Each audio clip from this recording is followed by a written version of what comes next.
So that's all from my side. Let's get started with our session. And today we'll be talking about algorithms, basically on ensemble learning. Over to you, Sneha. We have as speakers here Sneha, Julia, and Sandy. So they'll be walking you through the entire session. So let's start with our session. Over to you, Sneha. Thank you so much. So I'll be sharing the screen and let me know if that's visible. Is my screen visible?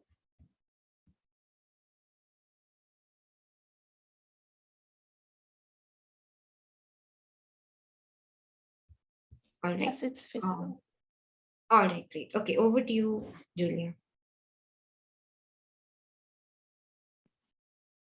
Hello, everyone. Thank you so much for joining us today. Today, our session is about ensemble learning.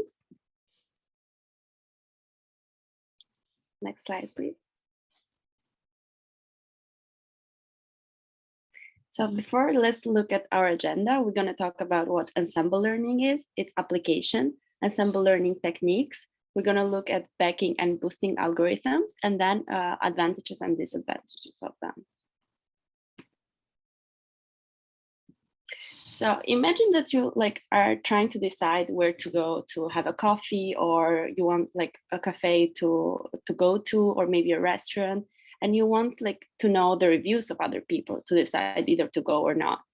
Often, I don't know about you guys, but for me, whenever I want to decide to go to a restaurant, I usually look at a lot of reviews, because the reviews might vary, and some people liked the restaurants and some didn't. So I usually look at a lot of them to be able to make my decision. And that's something similar to what ensemble learning does in machine learning.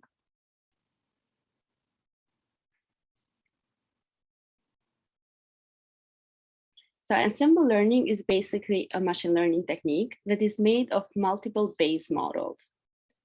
This allows the model to combine the decision from all these multiple models, which will overall improve our performance. This way, we provide flexibility in the way models are structured. If you see the picture on the right, we have the input data set, and we run it through different classifiers. We have 3 classifiers in this case.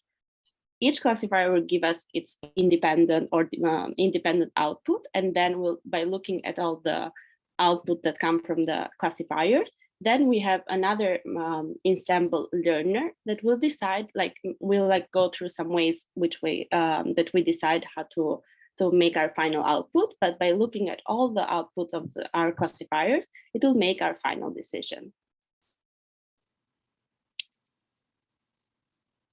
So, for example, in real life, whenever we want to see, whenever in hospitals, they want to decide if an MRI scan is showing a tumor or not, they go on different doctors look at it and decide if it's a tumor or no tumor. And if more doctors think that it's a no tumor, they overall will decide that this person whose MRI scan they're trying to analyze does not have a tumor. This is the same way that we do also in ensemble learning. Waiting for the picture to load.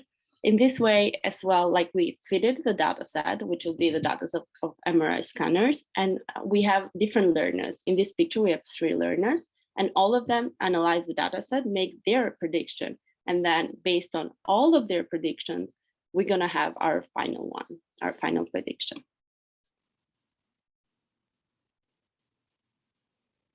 So why do we have to use ensemble learning? Usually we use it because a single model, as we have discussed also in previous sessions, tends to overfit.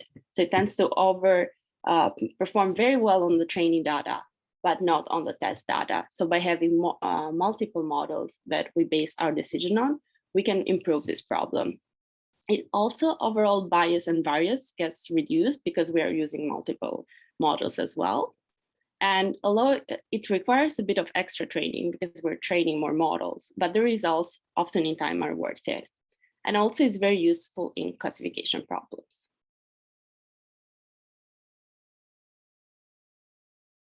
So where is ensemble learning most used?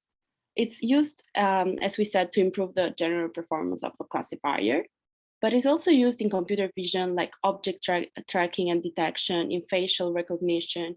Is also used a lot in the application of machine learning in healthcare, in disease detection, in bioinformatics, in remote sensing, or like in problems like fraud detection or speech emotion recognition. So what are some of the advantages and disadvantages that come with ensemble learning?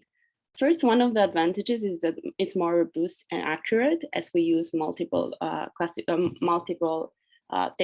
machine learning techniques to make our final decision. Improves the performance of classical machine learning models, and also, as we said, can reduce bias and variance significantly. Some of the disadvantages, however, is that cannot understand the unknown difference between the sample that we use to train and the overall population that we want to base our decision on.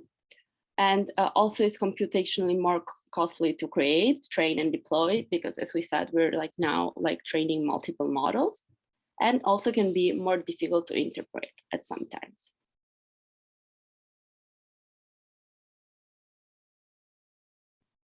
So now let's look at some ensemble learning techniques.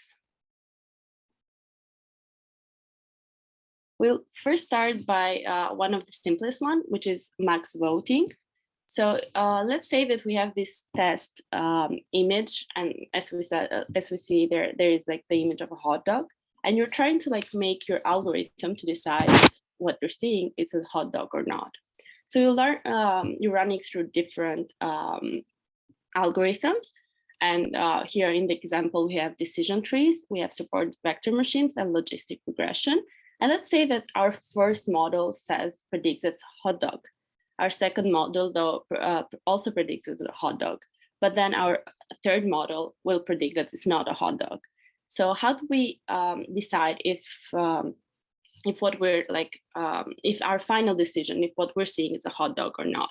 This is where how ensemble learning work. They are made of a number of machine learning models. In this case, we have 3, and whose predictions are valued in 2 different ways. They can be valued in a hard or soft way. In hard mode, the winning prediction is the most votes. As we see here, for example, we have like 2 votes for hot dog and 1 vote for not hot dog. In this case, because we have more votes for a hot dog than our ensemble learning algorithm final output would be that is a hot dog. But in soft mode, however, we consider the probabilities thrown by each machine learning, not only the model, but not only the final output. And these probabilities then are averaged, and the winning class will be the one with the highest average probability, which we'll see in examples in the next slides.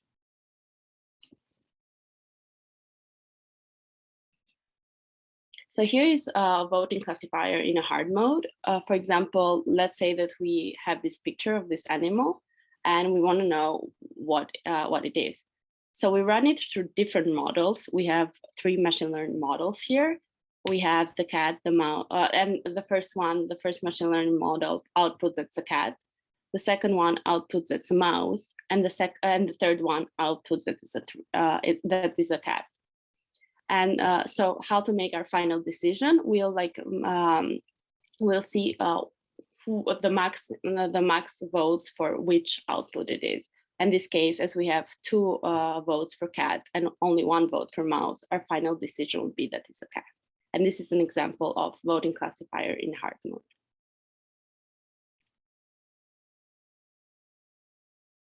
Now let's look at voting classifier in soft mode. As we said, now we not only consider like what the final output is, but we also consider the probability that this individual models output.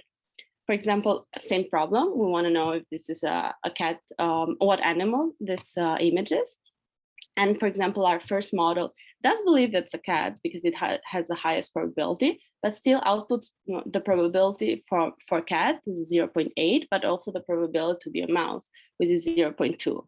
And same thing for the other 2 models as well. And now we take into consideration not only what they think with the highest probability, but also the probability how confident they are that this is a cat or this is a mouse.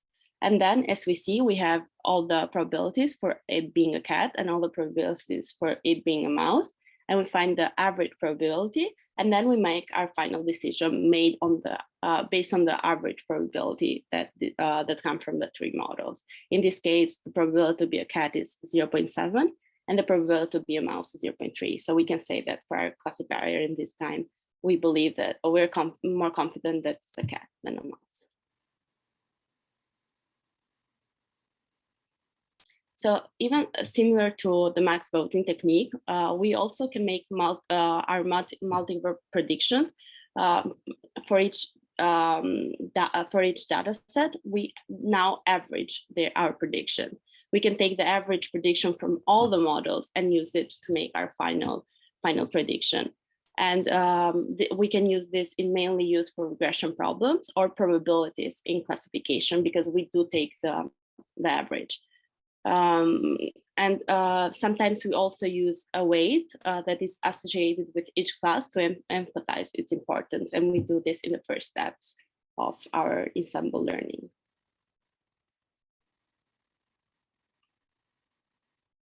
Word to use now. Thank you so much, Julia. So before we move ahead, I just want to ask if anyone has any questions so far.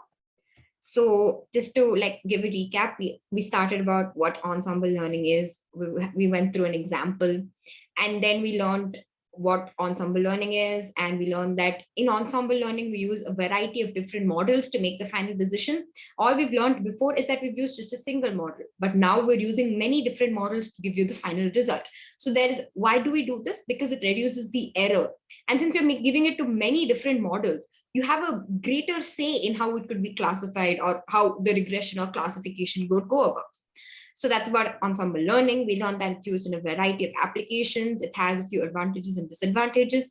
And we started off with the 2 very basic ensemble learning techniques that are max voting as well as averaging. So in max voting, you have some output. And so let's say you have 10 models, and out of that, 6 give you output as yes and 4 give you output as no. So you say that since 6 gave you the output as yes, you take a vote and you see that since 6 gave you the output as yes, you will be outputting that. So that was about max voting, and Julia explained about hard voting and soft voting. So soft was based on probabilities, while hard was based on yes or no, just 1 or 0. And then we also had about averaging. So averaging was basically the final decision of all these models. What happened to that is that it will get averaged, and your final answer will be based on the average of these results. So that's what we learned so far.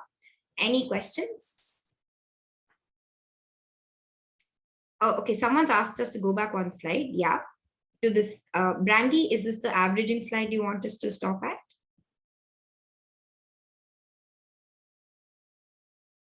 All right.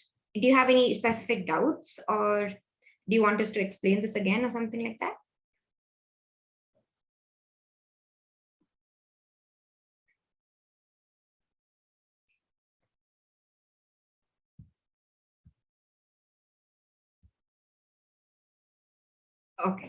Okay, so all right, Brandy, no problem.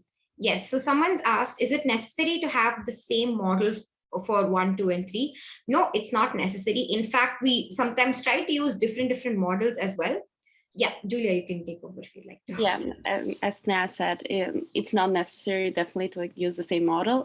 And I think we had it in one of the previous slides, in the hot dog slide with the image of that. Yeah, here we have different models. We run it through a decision tree, then SVM, and then a logistic regression. So now definitely you can use the same model, but you definitely don't have to. And oftentimes you decide not to, in order to combine the outputs from different models to make the best prediction that you can. Yep, she summed it up perfectly, I think. So yeah, it's not always necessary that you have to have the same model. You can definitely have different models as well. So hope that helped you. All right, so yeah. Okay, let's move on. So now let's talk about stacking. So now we learned about 2 different types of ensemble learning techniques. Now, why these techniques are important? Because these techniques will help us in understanding different types of ensemble learning algorithms better. So we so far spoke about max voting as well as averaging. Next, we have something known as stacking. So what exactly does the stacking do? So when you think of stacking, what do you think? You think of placing one upon the other, and making a huge stack, right? So stacking is somewhat similar to that particular example. So what stacking does is that it learns how to best combine predictions from multiple models and then creates a new model based on that. So to put this into better words, I'll show this slide. So yeah, so this is the slide that can help you understand what stacking is. So now let's say we have a training data set. So we have in stacking, we usually divide it into two different parts, training as well as testing. So training is where we learn all about the model, and testing is where, we test on unseen examples. So in the training data set, what do? We split that training data set into a variety of different parts. So let's say you split that data set into 10 parts. And let's say the first model you're taking is decision tree. So now what you're doing, you have 10 parts in that training data set. So for the first 9 parts, you fit decision tree and you train the model. Then on the last part, so here if you can see, at any given time, there are only 2 in green and 1 in orange. So the one in orange is considered as the one where predictions are made for that particular training. So in the training phase itself, they're taking one set of the data and they're making predictions on that. So yeah, so like I was saying, let's say you have 10 subsets. You have a data set, you've already divided that into training and testing. Training is further divided into, let's say, 10 different subsets. Now the first model you're taking is decision tree. So that decision tree, you fit it on 9 subsets, and on the 10th subset, you're predicting it. So that prediction goes over here. So you're taking a prediction and that prediction goes over here. Now, so these are the predictions for each data set. So every different time, so let's say every different time you run the model, you will have different sets of training and testing. Sorry, for the same training data sets, you'll have like 9 tests of the training and one for testing. So based on that, you will make different predictions on testing. That one set that you use, that is for testing, and then you use it for predicting. So it is still a part of the training data set, but you use that for predicting something. Then finally, what you do is, so that was about the training phase. So you split the training phase into so many different subsets, and maybe just one subset was used for finding predictions. So if you had 10 subsets, 9 was used for training and 1 was used to find prediction on the training data set itself. So we are not come to the test yet.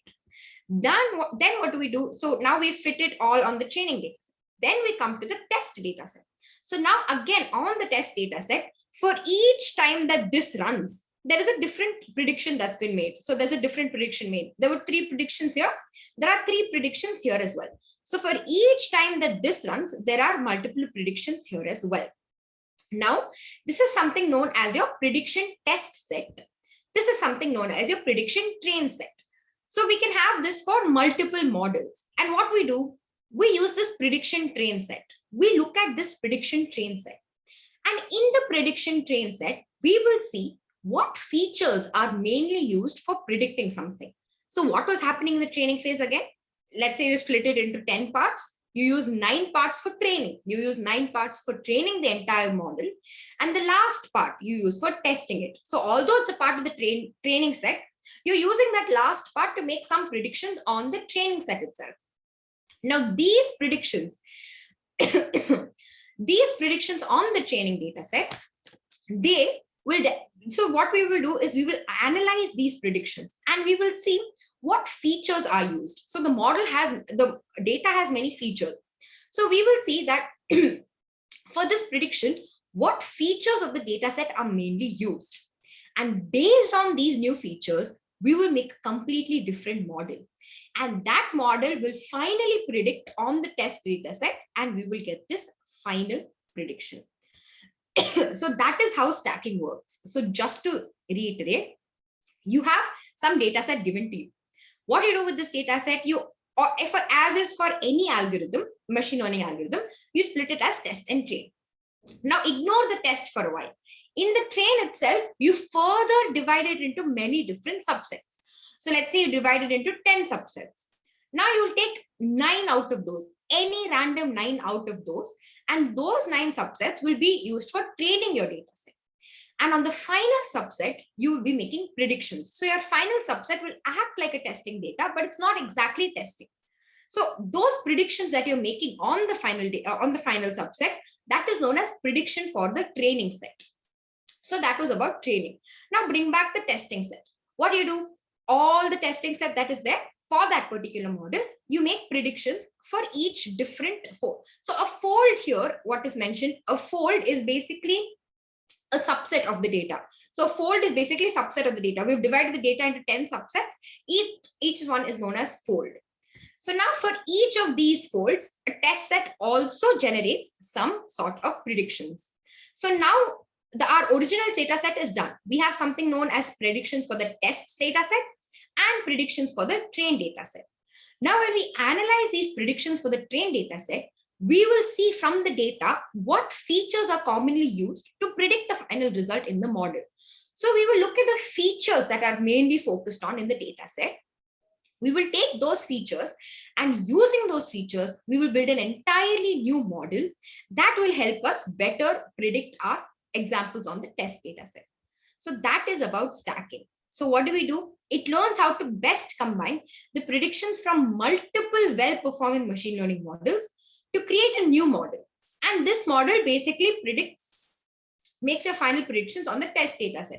So you have the original data set, you're splitting it and running it through a variety of models, and those level 1 predictions, that's what I said. So you have the trained data set predictions over here. So using the trained data set predictions, you create something known as a meta model. So meta learning is always something that is self-learning. So a meta model is again created from these level 1 predictions. So those level 1 as in the trained data prediction. So over here, this is what forms the level 1 prediction. And based on that, you're creating a completely entire model. So this model is known as meta model because it learns the features from this training prediction. So now this meta model is used to finally classify your examples in the test data set, and you get the final predictions here. So that was about stacking. We took many algorithms, we stacked them one upon the other. We took predictions from those and we created an entirely new model. And that was used to give us our final predictions on the test data set. So that's about stacking. Now blending. Blending is actually exactly the same as stacking, just one difference. That one difference is that we do not have a test data set here. So like I've mentioned in my previous sessions, when we have a machine learning model, usually we divide it into 3. One is training data set, validation data set, and testing data set. So while stacking made predictions on the test data set, this blending makes predictions on the validation data set. So the exact same diagram here makes sense, except that instead of it being a test set over here, it will be a validation set over here. It does not make predictions on the test set, it makes predictions on the validation set. So that's the only difference between blending as well as stacking. So I hope that's clear. All right. So those were a few simple techniques that we looked at. We looked at max voting, we looked at averaging, we looked at stacking and blending, which are essentially the same thing, except that stacking makes predictions on the test data set, while blending makes predictions on the validation. Validation data set is also known as the holdout data set. So this makes predictions on that data set. All right. Now we'll come to a very, very important ensemble learning technique, and this is known as bagging. Now, for those of you who may have attended the random forest and decision trees session, you might have heard this word called bagging. Now, I'll properly explain what bagging is in machine learning. So bagging stands for bootstrapping plus aggregation. So what do we do in bagging? How is this an ensemble learning technique? So let's find out. So it starts with bootstrapping plus aggregation. So let's look at it step by step. So the first step is bootstrapping. So what do you do in bootstrapping? Assume that you have a large data set. What bootstrapping does is that it takes some random samples from that data set to create a subset. Now, these random samples could be repeated. So like, let's say for the first data set, I could say I choose this sample, this sample, this sample, this sample, and I could choose this sample again. So for the first subset only, this sample will be repeated twice, and that is okay. So bootstrapping, what it does, sampling the data points from the original data set with replacement.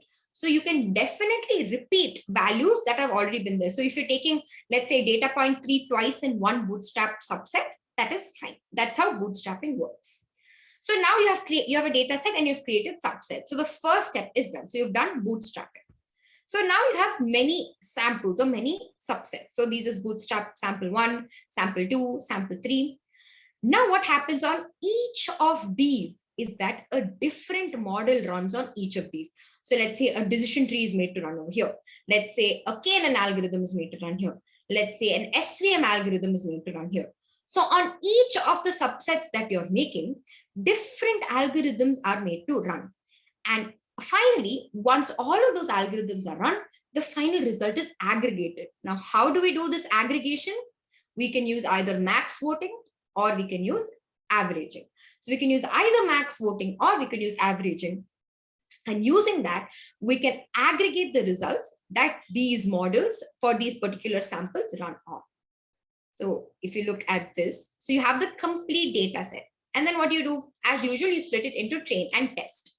So now for each of these, you take a bootstrap sample. So the first step in bagging stands for bootstrapping plus aggregation. So for the very first step, what do? Is that you take random samples from the data set and you make subsets using these. And if in one particular subset, a data point has been repeated again, that is completely fine. Bootstrapping works well with that as well. So you take random samples from these data set and you split it here. So you create subset, subset, subset, subset.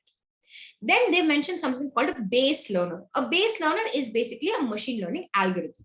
So now this is basically trained on some machine learning algorithm. So this could be machine learning algorithm 1, maybe a decision tree, this could be a KNN, this could be K-means, this could be SVM, this could be logistic regression, anything. So you can take those different types of algorithms and for each of these subsets, so this subset will run only on decision tree.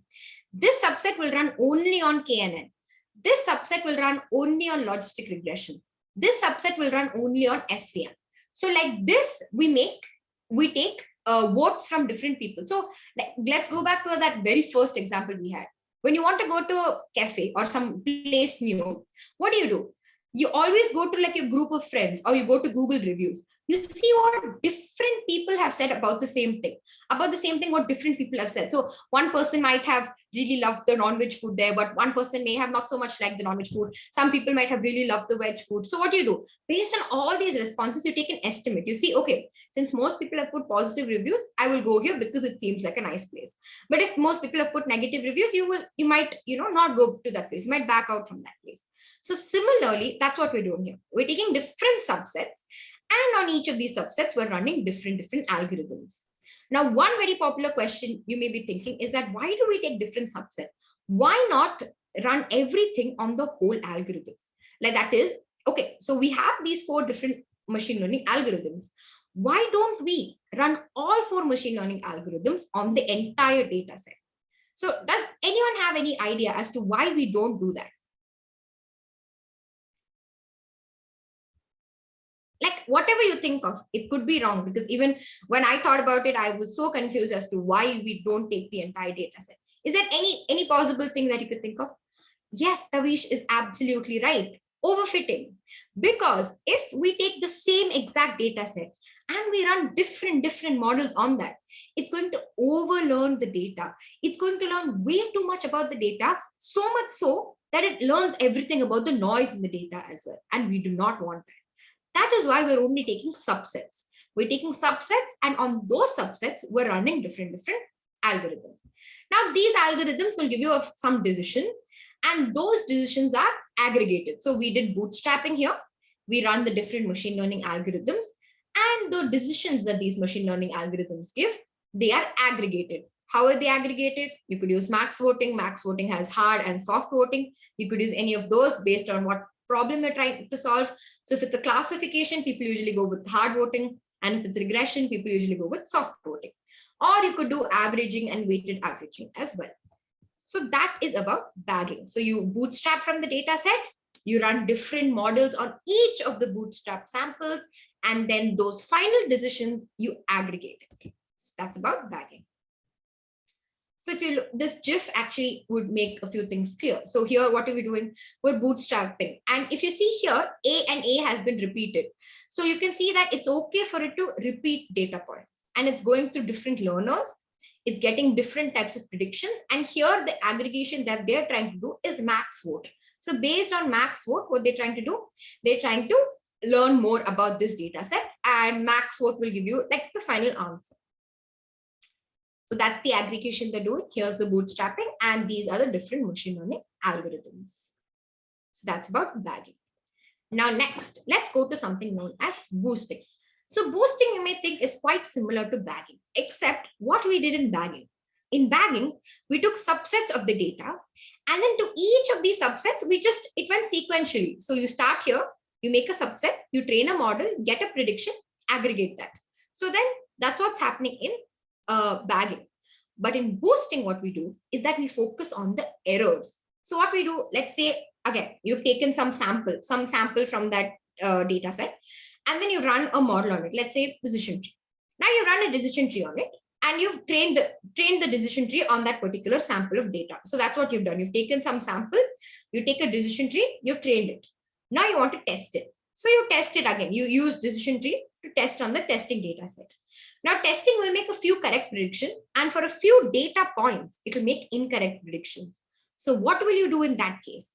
Those incorrect prediction data points, as well as some correctly predicted data points, you take that, you make another data set, and that data set goes to a different model. So this is sequential. So while this was parallel, like I'm sorry, I think I said sequential here by mistake. That was wrong. This is parallel. Parallel as in all of these algorithms are running at the same time on different subsets. But that does not happen in the case of boosting. So in boosting, what happens is something like this. So you create a training data set, and then you learn something from there. You get a feedback. Based on the feedback, you again create a new data set, again learn some more, you create again, and then you finally get results based on these types of predictions. So what's the one difference here? Before, in bagging, you just had to create the training data set, pass it through a model, get a prediction. Same thing we would do for all three learners, and then they would be aggregated over here. But in boosting, we're trying to, why is it called boosting? Because we're trying to fix the errors. So whatever it was trained over here goes to this learner, and then whatever errors were made here, those error data points are picked up, and some points from this data set are also picked up, and they form a new data set, and they go into a different model. Same thing happens for how many models you have, and then the prediction from each model is taken, and they're again aggregated over here using some max vote or averaging and things like that.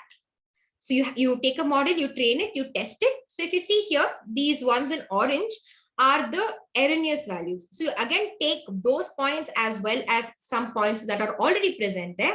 You make a model, you test it, and you keep doing that until you reach some convergence. So it uses multiple machine learning models in an iterative manner to create a strong learner.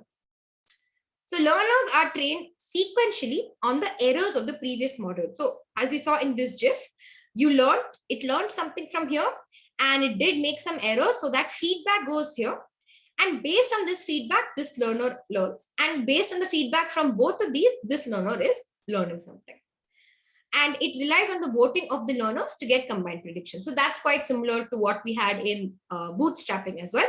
Whatever predictions are made by each of these learners, or learners as in machine learning models, whatever predictions are made by each of these machine learning models, those are finally, the final prediction is done by using either a max vote technique or a averaging technique. So that's what happens in boosting. So boosting, the one difference is that it is sequential. It is not parallel as in the case of bagging. Bagging was parallel, but boosting, you have a feedback, and based on the feedback, you create the subsequent model.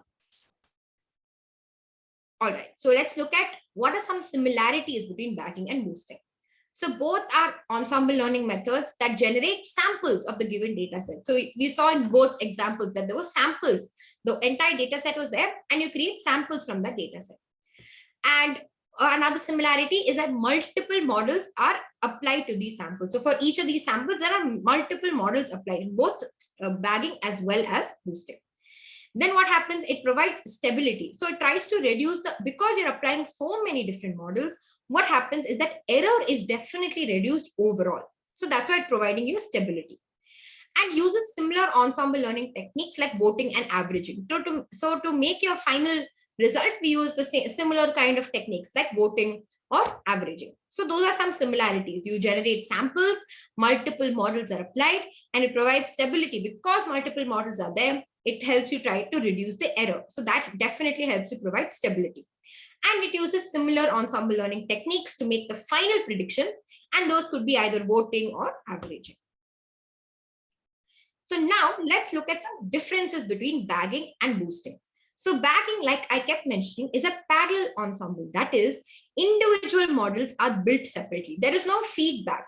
So individual models run separately, the results are given, and finally those the ensemble learning techniques like max vote and averaging is applied on those final predictions. Boosting, however, is a sequential ensemble. That is, each new model is influenced by its previous model. So there is some feedback that goes back. So as we saw over here, there was some feedback from this to this. There was some feedback from here to here. There was a feedback. So it is sequential. There is a feedback, and this model is trained based on the feedback given to it by this model. So in bagging, each model has the same weight, but in boosting, what happens is that weight of a particular model is determined by the performance of the model. So we assign a weight to that particular model. So if it's performing really well on the data, we give it a higher weight. And if it's performing not so well on the data, we give it a lower weight. Now, bagging aims to reduce variance, while boosting aims to decrease the bias. So what is variance? High variance means that it will overlearn the data. It learn too much about that data. So while bagging, while you're training parallelly so many different models, it aims to decrease that variance. It aims to bring about a generalization in the data. While boosting, what happens is that it aims to decrease the bias. Now, you don't want the model to be oversimplified either. Just because you're reducing the variance, you don't want the model to become oversimplified. You want it to learn the required data. So what boosting does is that it aims to decrease the bias. That is, it tries to make some assumptions about the data. It learns some patterns. It doesn't oversimplify it. There is some level of complexity given to the model. So that's what happens with boosting, because boosting mainly works on the erroneous data points, while bagging mainly works on training multiple subsets parallelly. So that's, it aims to decrease the variance, bagging, and aims to decrease bias, boosting. All right. So you can look at, again, this image, you can see it side by side. So this is how bagging works. You take it sequential to a machine learning model, it gives you the prediction. So subset of the data to a machine learning model gives you the prediction. But here, subset of the data, it comes back, some feedback, again, it's based on the feedback from here, it's trained again. Some feedback comes back, and based on that, it's trained again. And all of this is again, finally, aggregated using either max votes or averaging. So this is about parallel, that is bagging, and boosting is sequential. All right, so now we've covered quite a bit about the basic ensemble learning techniques. Now let's look into different ensemble learning algorithms. So we'll just be talking about these algorithms in brief. So number one is random forest. So if you were a part of our decision trees and random forest session, you might have heard of how this works. But for those who are not present, and just to reiterate, I'll explain this again. So random forest mainly uses, why is it called random forest? Because it basically uses a multiple decision trees. So this is again an extension of bagging. So what did we do in bagging? A data set was there. We took a subset of those data sets, including replacements. So these subsets could have replacements, and those subsets, based on those subset, a model was trained, and those models will give you prediction. The only difference here in random forest from bagging, in bagging we use different types of models. In random forest, all the models that we use are decision trees. So there's a decision tree, decision tree, decision tree. And these are probably different subsets of the major data set. And these decision trees are trained on these subsets, and they're given a result. And that result is finally either you have major voting or averaging to get the final result. So what do? It's an extension of bagging that also randomly selects subset of features used in each data sample. And then you have a large number of individual decision trees that operate as an ensemble. So like we said, so previously there were different models, but the only difference here is that there is only one model that we're using, that is a decision tree. Now the decision tree is built differently, but we're only using decision tree here. In other types of bagging, we can use like, maybe 2 decision trees plus couple of KNNs and things like that. But in random forest algorithm that is based on bagging, what we do is that we bootstrap the data set and we run that subset, that bootstrap sample, through a variety of decision trees. We get a prediction for each of these decision trees, and that prediction is finally either averaged or you do major voting and you get your final result. So each individual tree in the random forest spits out a class prediction. So you get one prediction from each of these data set, and that goes through these ensemble learning techniques to get the final result. So this is how it's exactly based on bagging. You do bootstrapping of the subsets, you run each of those subsets to a variety of decision trees, you get the result. So you have the result. Now you aggregate those results using either averaging or major voting. So that's about random forest. Now we have something. Sorry, Sneha. Sorry to interrupt. There are a lot of questions in the Q&A box. Could you please answer these questions? Yeah, sure. Actually, this is just the last slide I have. So I'll just maybe go over this algorithm and then come back to the question. Sure. Okay. So I'll quickly go over adder boost. So adder boost is known as adaptive boosting. And as there is boost in the name, you can understand that this is an algorithm that's based on boosting. So previously we just saw random forest, and random forest was based on bagging, while adder boost is based on boosting, and it stands for adaptive boosting. And while random forest use many decision trees, this uses something known as stumps. So a stump is usually this. You have a node and then you have 2 children. So that is known as a stump. So what does adder boost do? Adder boost basically follows the similar boosting technique that we had. So what we do is that if you remember what we did in decision trees. So in decision trees, if we have to construct a decision tree, what we did is that we found out the best feature. So if we had 5 features, we used certain estimates known as Gini impurity, entropy, things like that, to find out what was the best feature that could classify the data in the best manner. So that's how we found out the best or the most important feature. So similarly, we use the same Gini index or entropy for this, and we find out the best feature. Once we find that best feature, instead of creating a decision tree, we create a decision stump. So then what we do, we create that decision stump. We train a subset of the data on this decision stump. There is some error that's generated. When that error is generated, we take those erroneous data points as well as some randomly sampled points from the data set. And that again goes to a different stump. So now we trained it on one stump, we got some training feedback. Now different stump is made based on another feature of the data set. So let's say the data set had 4 features. So using the first feature, we made the first stump. We trained a part. We took a part of the entire training data and we trained that on that. And then what we did, we got some feedback. So we took that feedback and then we made a second stump based on some second feature. And then again, we trained it on that and then we took another sampling. So that keeps going on and on for different types of stumps. So what we do, it's an iterative approach to learn from weak classifiers' mistakes and turn them into strong ones. So the weak classifier we were using here are decision trees. So we're trying to take this weak classifier. Why is it called weak classifier? Because on its own, it won't be able to classify the entire data set properly. But when it's applied in an adder boost style, that is, we take a stump from one particular feature, that stump classifies something and it gives you some feedback. And again, based on the same thing, it gives you a feedback, we create another stump, train it on a subset, again gives you a feedback. So like this, we do it for multiple iterations until this classifier becomes a strong one. And again, like I said, boosting aims to reduce the bias. So this adder boost will definitely not underfit the data as bias is reduced. So that's about adder boosting. Again, this is just an image similar to those. So you have your data set is split into test and train, and you send it to a base learner, something is sampled, you get an error, and based on those error points as well as some randomly sampled points, you again take a sample and then you train it again on a stump, and this keeps happening and happening and happening. And all the final predictions are either go through voting or averaging. And based on voting or averaging, you'll be getting the final prediction. So adder boosting is based on boosting. We create different stumps, and each of these stumps are sequential in the manner that the feedback of one is fed to another, the feedback of the second is fed to the third, things like that.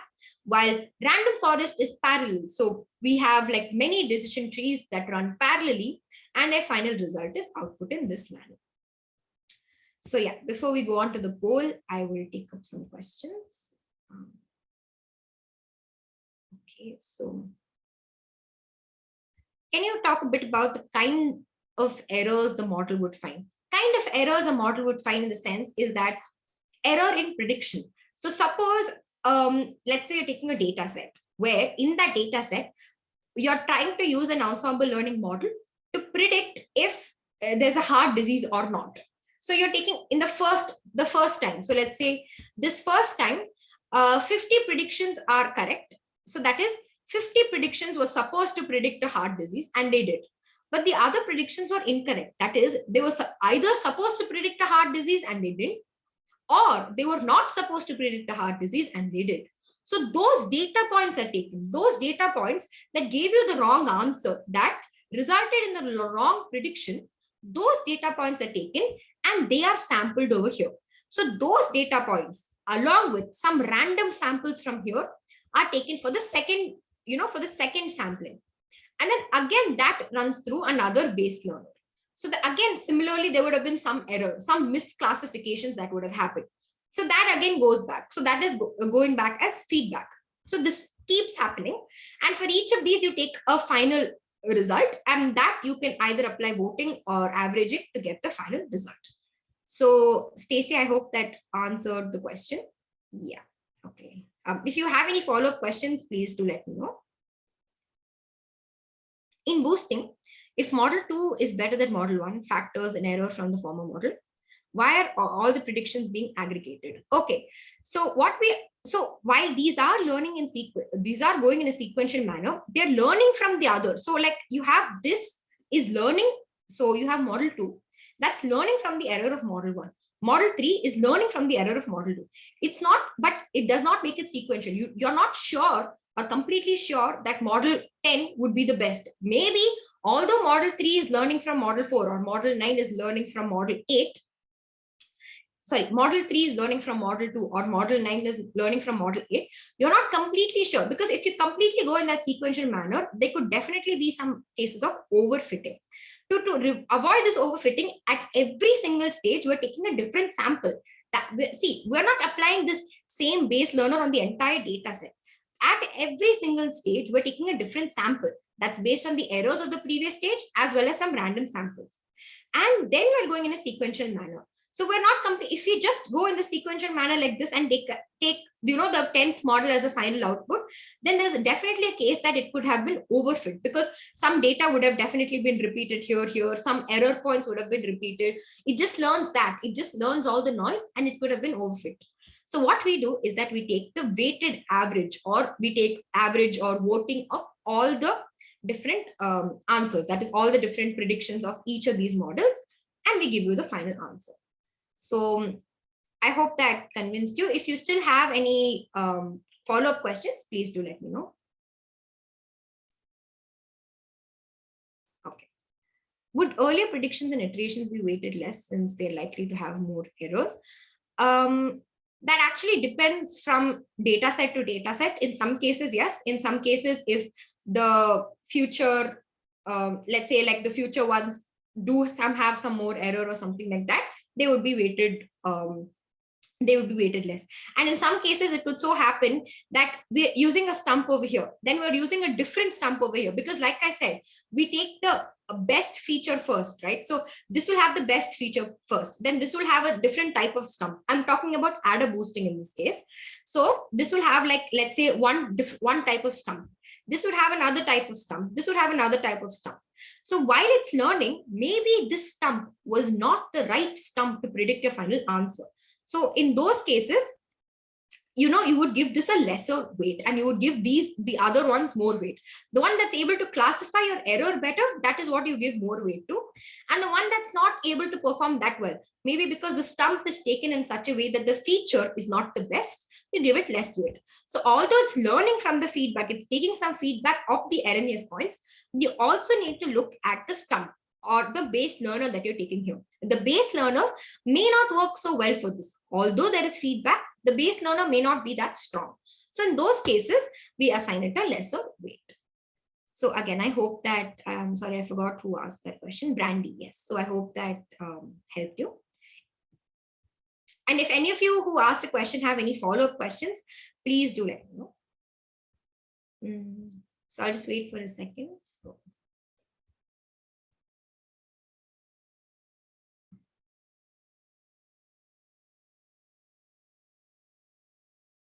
Oh, okay. Someone in the chat. Okay, there's someone by the name of Ali who's asked in the chat that in boosting, when you send data to the second learner, you give the second learner all the wrong predictions and a sample of the original training data set. Is that a 50-50 or 25-75? How do you figure out the balance? So the balance again is figured out by so the balance again is figured out by how many samples you want to take. So it's not that every subset has equal samples. It kind of depends on the algorithm and how the sampling is done at each stage. So that also depends on the user, like based on what type or how many samples you want to do for each stage. So if there are more errors here, you would take lesser samples from here. If there are lesser errors here, you would take more samples from here to balance it out in that manner. So there's no in training and testing, when we do train test split, we always give more to train and lesser to test. So there's no definitive split as such. This is from what I know.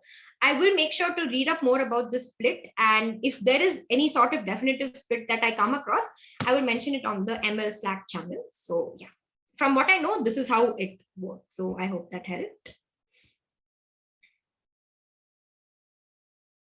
All right. So I think we can go to the poll question. So this is a fun poll that will have just 3 questions. And Deepshika, will you be able to release the poll? Yeah, okay, the poll has been released. So you have 3 questions and 2 options for each. So you can try choosing the one that's more likely.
I think we'll wait for like a few more seconds.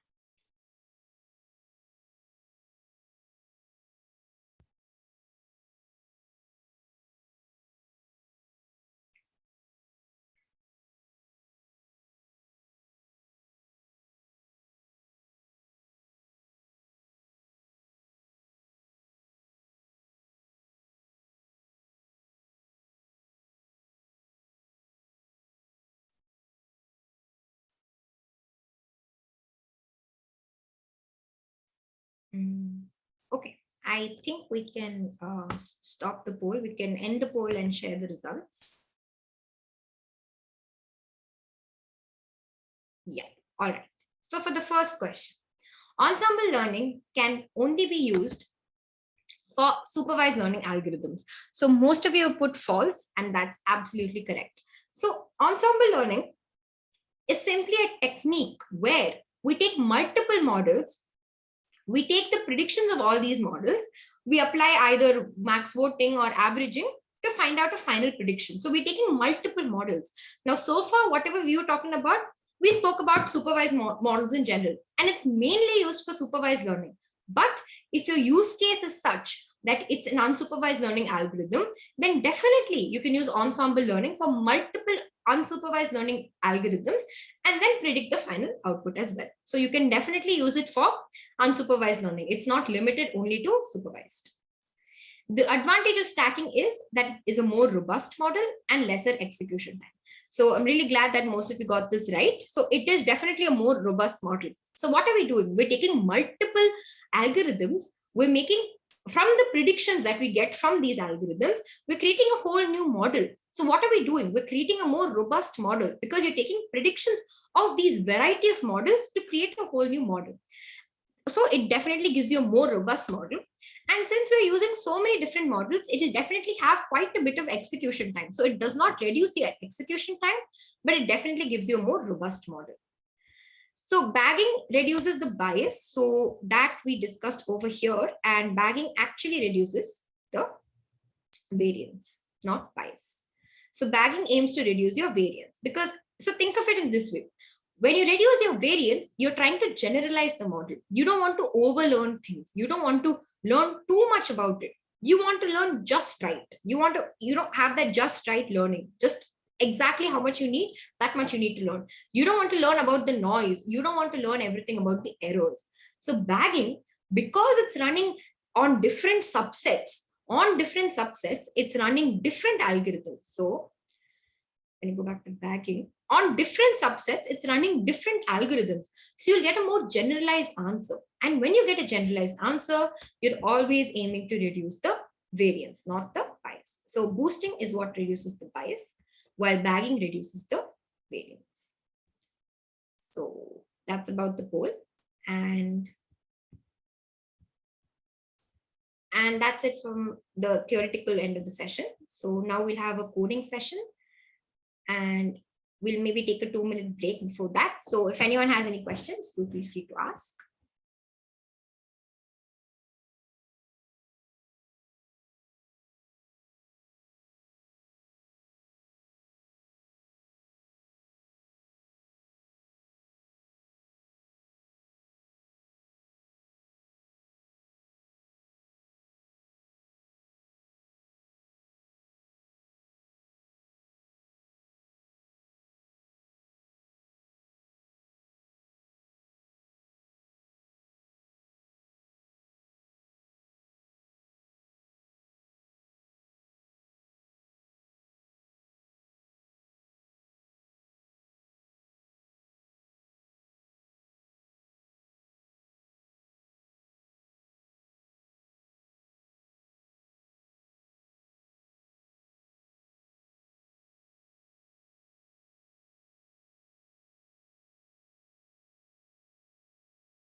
Sorry, just before we move on, someone's asked, how do we know how many percentage of train and test set do we have to split? So like I mentioned, again, there's no fixed percentage, but you generally take answer.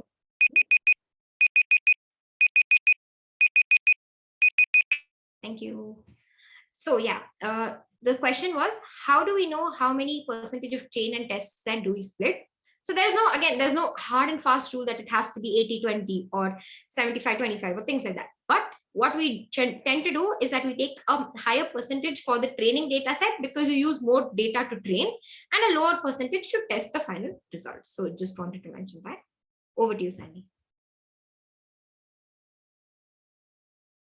Thank you, Sneha. Okay, so I'm going to go ahead and share my screen. Everyone, please click on the link and open the Colab notebook in the chat.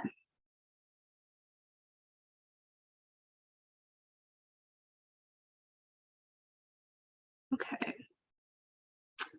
So once you have the Colab notebook open, please go to File, save a copy in Drive, and then go to, and once the file opens, this will be your file, and this one you can like edit it. Okay, so today we will be doing a code walkthrough of random forest and Ada Boost algorithms on our beloved Titanic dataset. So if you need to download the dataset, please click on this link. It takes you to Kaggle. If you scroll down, you can click on the CSV files and click download, and that's where you can access the data.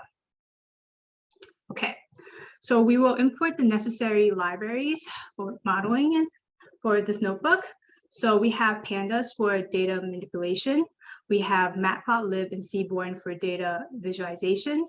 We have train test split, random forest classifier, Ada Boost classifier, metrics, and confusion matrix from sklearn for modeling. And then because my data file is in my local machine on my desktop, so I need these two libraries from Google Colab in order to upload data. And then the last library is optional. It's just it just ignores the warning sometimes when you run a code.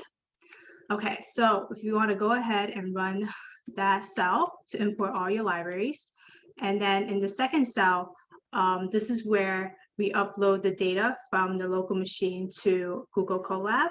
So if you run that, you will have a prompt that says choose files, and you select your Titanic dataset file and click open. And now my dataset is in a data frame called DF.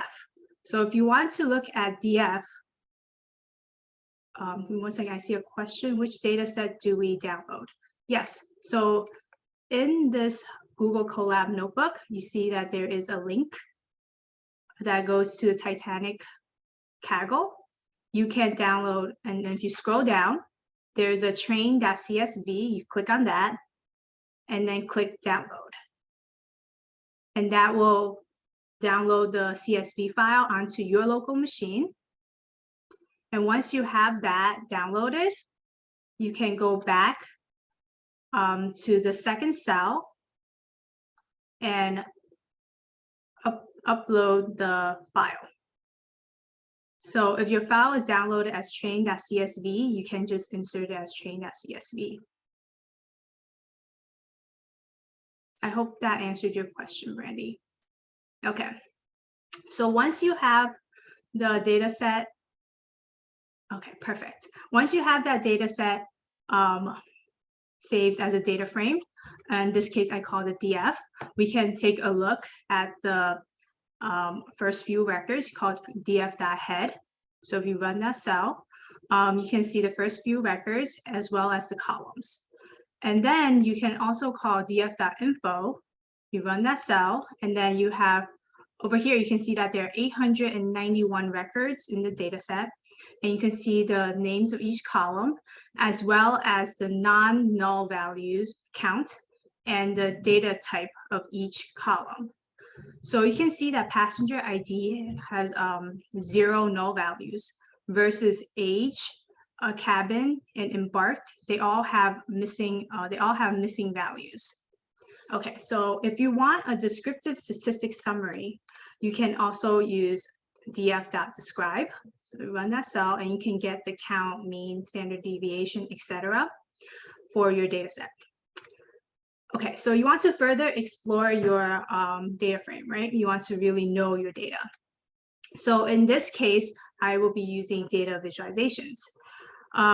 So for this one, I decided to use seaborn.hisplot for the survived column, which is our target variable. So you can see a distribution of the values in that for that variable. So for this distribution, you can see that is zeros and ones. So this is a classification problem. So if you look at the distribution, you can see that the data set is slightly imbalanced.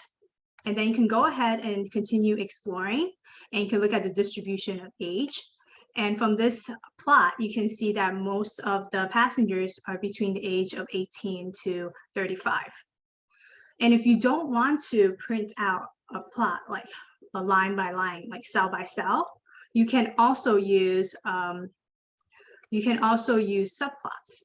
And in this case, I did a plt.subplots 2 by 2. So this will show 4 graphs in one output.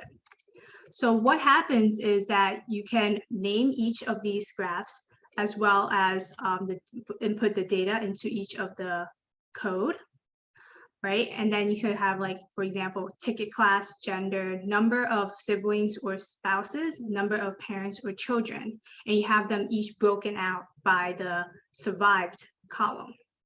So for example, if you look at ticket class, for first class, you can see that less than 100 people didn't survive, and that almost 150 people survived.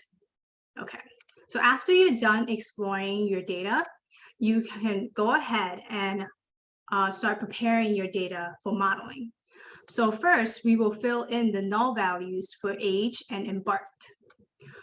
So there are different ways to fill in missing values. You can use the mean, the median, the mode, or you can zero fill. So in this case, for age, I decided to use the median age to fill in the missing values. And then for embarked, there were only 2 missing values, so I decided to drop the rows that were missing values in the embarked column. So after that, we will split the data frame into features and target.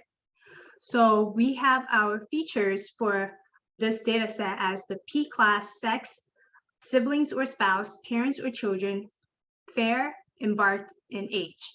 And then our target variable is survived. Okay, so if you want to take a look at our features data set, you can just enter X, because that's what we called it. We stored it as X.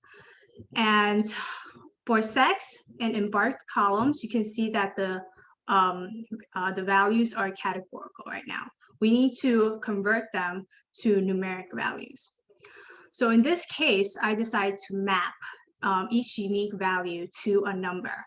So for example, in the sex column, I mapped female to 1 and male to 0. So and then for the embarked column, I mapped S to 1, C to 2, and Q to 3.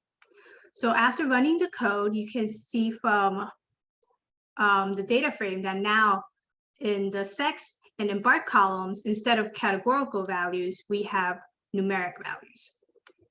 Okay, does anyone have any questions so far about the code? You can enter it in the Q&A. Okay.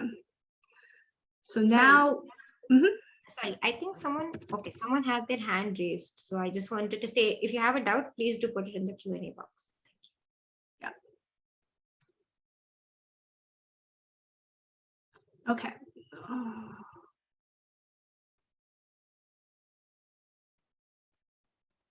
Oh, so Catherine, I didn't merge the train and test set. I didn't split it yet. So the next step would be to split the data set into train and test, right? So we can use X train, X test, Y train, Y test equal train test split XY, test size is 0.2. So test size equals 0.2 means that I will use 80% of the data for training and then 20% for testing. Okay, so we'll go ahead and run this. And then, so now's the fun part. We come to modeling. So for random forest, we will first instantiate the random forest estimator. So we have CLF equal random forest estimator and estimators equal 100. And then we will train the model using the training sets. So we have CLF.fit X train, Y train, and then we will make predictions with this trained model. So we have YPred equal CLF.predict X test. So we run that cell. So now you have trained a model, you have run predictions with that model. So what we want to do is be able to evaluate the performance of the model, right? So one option is to create a confusion matrix.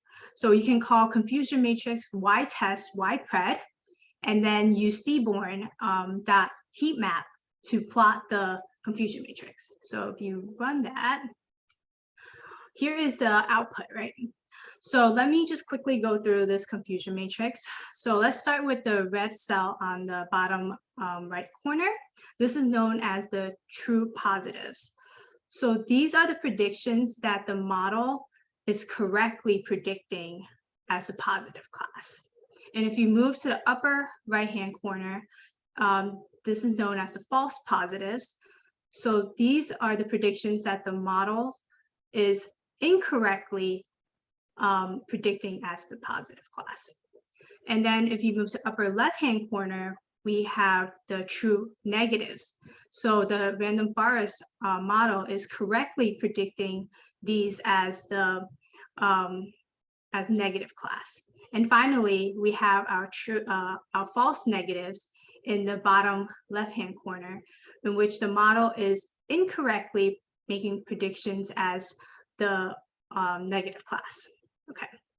So then besides the confusion matrix, we also can use different evaluation metrics like accuracy. In this case, we can call metrics.accuracy score Y-test, Y-pred.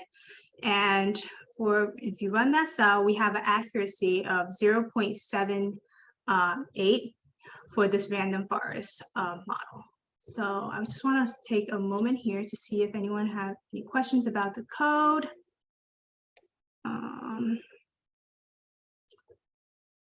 Dipali, I'm sorry if I'm butchering your name.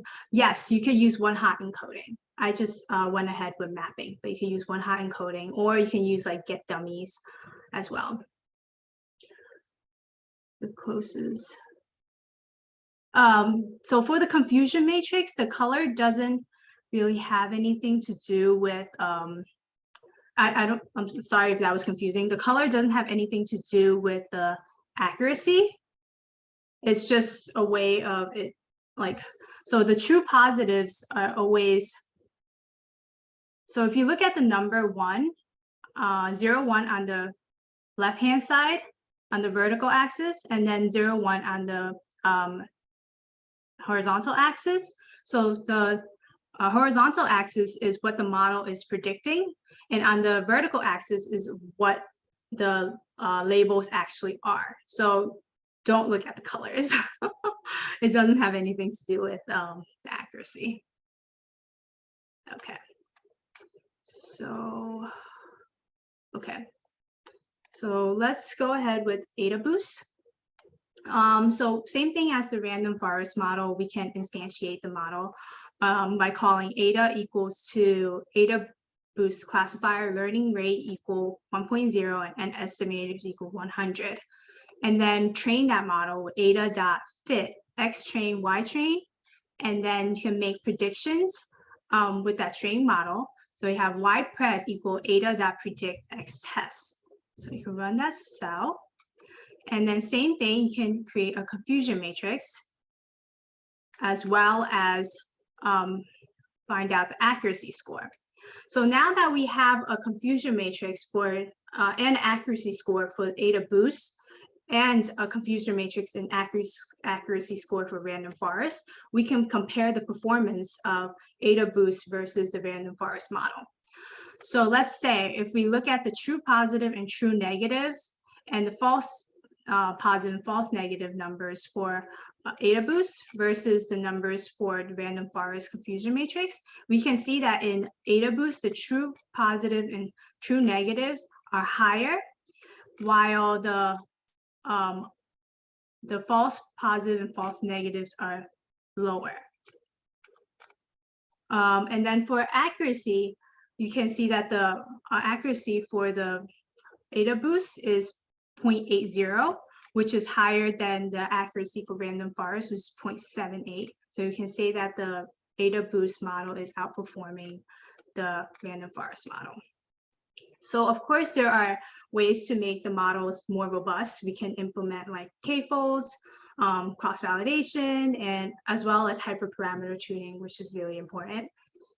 Okay, so let's see if there are any questions.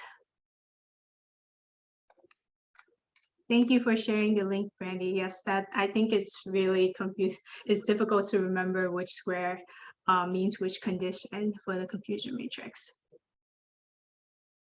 Okay. Does anyone else have any questions for the code?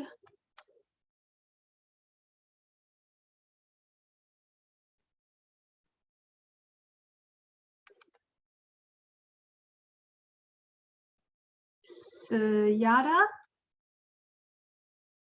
Yes, you can use encoding and get dummies to change categorical values to numerical values, if that's what you mean.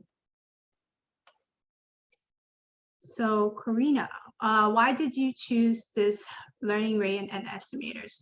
So this is just the default.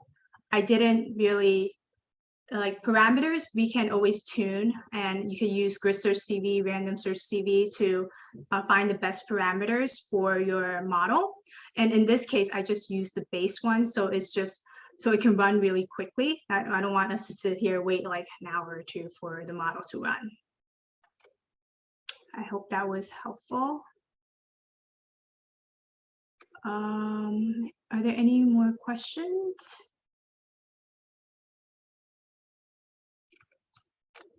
Okay.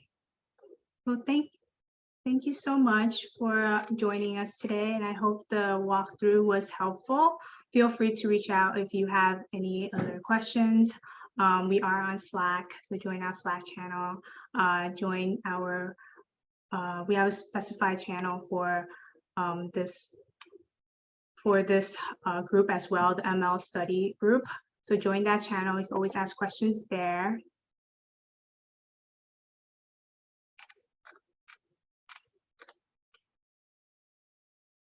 Okay, so what factors would lead you to continue to make more robust?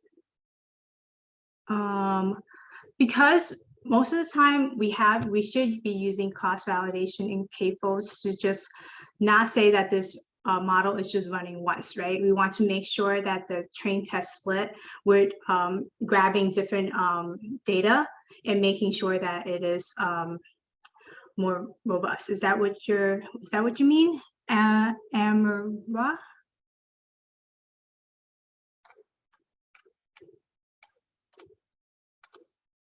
Okay, Catherine. Okay, so I didn't merge the data. I just split it. And yes, you can use the test.csv as the test set. I just used a train set just to show an example.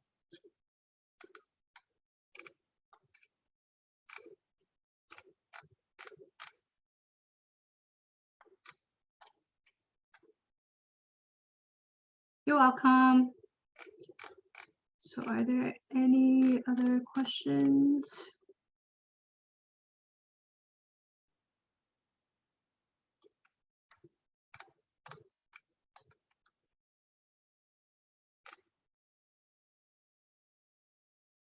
Okay.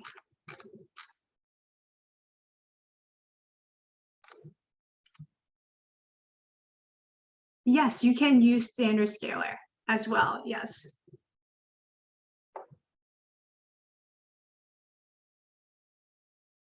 It's not absolutely necessary for for tree models, but you can use standard scalar.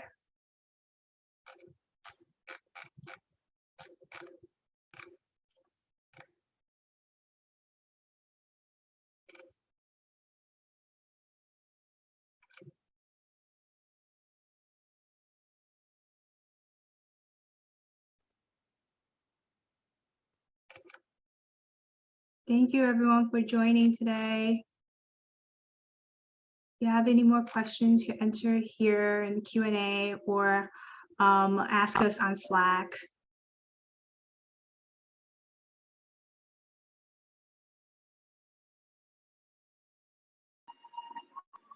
Thank you everyone for joining today. Hope you have a great day ahead.